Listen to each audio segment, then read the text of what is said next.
So during this time that all of this is happening to Paul, Buster is still looking for him, our favorite sheriff. He even picked up a misery book to kind of read into the mind of Paul Sheldon, I guess, looking for clues. I don't know what he thought he would have found, but alas, he does find something. He notices that there's a quote in the book that Annie says when she's on trial for the death of the infants at the maternity ward. And it's somewhere along the lines of, there's a power higher than man and I'll be judged by him. That's what she said on trial. That was written in the Misery novel. So this sparks Buster's attention. Not only that, when he's in town, the general store owner mentions that Annie Wilkes recently brought a typewriter and typing paper. Buster, the ever astute sheriff that he is, rushes over to Annie Wilkes' house.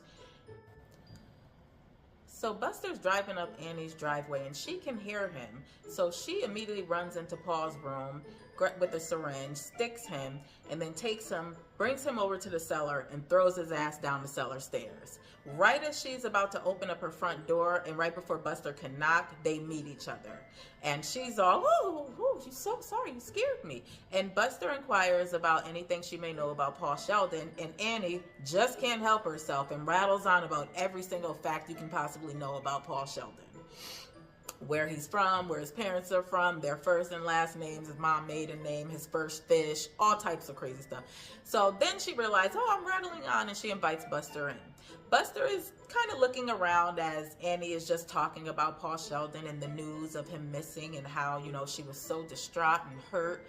And, he's just poking around. He comes across the room that Paul has been held captive in, and Annie immediately starts to explain that, oh yes, God came to me and told me that I was going to take Paul's place as a writer, and I've been trying, but I can't write like him. Seemingly pleased with what he sees, Buster begins to leave Annie's house, and before he can get down the porch stairs good, he hears something crash.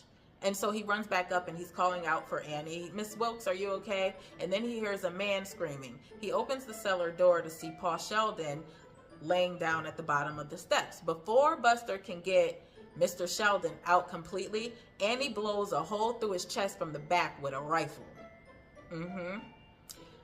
Dang, Paul. Oh my gosh. You just can't get a break. There go that face again. Just. So remember how I said the character Buster doesn't exist in the book?